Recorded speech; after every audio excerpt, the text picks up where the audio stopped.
Hi friends, ఈ వీడియోలో మనము రోజువారీ రాశి ఫలాలలో సింహరాశి వారి గురించి తెలుసుకుందాం. అంతకన్నా ముందు చిన్న రిక్వెస్ట్ ఫ్రెండ్స్, ఈ వీడియో మొదటగా చూస్తున్నట్లయితే లైక్ చేయండి, షేర్ చేయండి, అలాగే సబ్స్క్రైబ్ చేయడం అసలు మర్చిపోవద్దు. మీ యొక్క సపోర్ట్ నాకెంతో అవసరం. ఇక సింహరాశి వారికి చూసుకున్నట్లయితే కుటుంబ సభ్యుల నుండి ఊహించిన మాటలు వినవలసి వస్తుంది. చేపట్టిన పనులు కొంత మందకొడిగా సాగే అవకాశం అయితే కనిపిస్తుంది. వృత్తి ఉద్యోగాలలో ఎవరైతే ఉన్నారో వారు తమ ఉన్నతాధికారులతో వివాదాలకు దూరంగా ఉండడం మంచిది. నోరు అదుపులో పెట్టుకున్నంత వరకు మీకు ఎలాంటి ఇబ్బంది అయితే ఉండదు. ఇక ఆధ్యాత్మిక విషయాలపై దృష్టి సారిస్తారు. దేవాలయాలను సందర్శిస్తారు. దేవాలయాలను సందర్శించినప్పుడు మీరు ముఖ్యంగా గుర్తుంచుకోవాల్సింది మీ ఇష్టదైవం యొక్క ఆరాధన అనేది మీకు మంచి చేస్తుంది కాబట్టి తప్పకుండా ఆ దిశగా ప్రయత్నించండి. ఇక ఈరోజు అంతగా ఆదాయం కనిపించినందున దీర్ఘకాలిక రుణాల యొక్క ఒత్తిడి అనేది పెరుగుతుంది.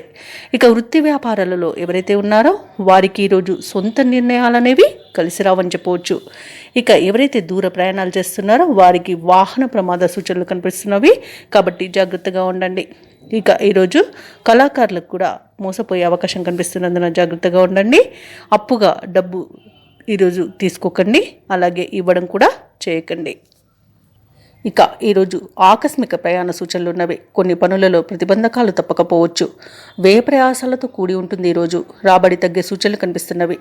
ఇక మీరు తీసుకునే నిర్ణయాలలో ఆచితూచి వ్యవహరించడం మీకు ఎంతో మేలు చేస్తుంది. ఇక ఈరోజు అనుకోని ప్రయాణాల వలన చాలా ఇబ్బంది పడతారు. ఇక సన్నిహితులు బంధువులతో తగాదాలు ఏర్పడే అవకాశం ఉన్నందున మీరు కాస్త ప్రశాంతంగా ఉండడానికి ప్రయత్నించండి. ఇక వ్యాపార వాణిజ్యవేత్తలు ఎవరైతే ఉన్నారో వారి యొక్క వ్యాపార లావాదేవీలు ఇబ్బందికరంగా ఉంటాయి.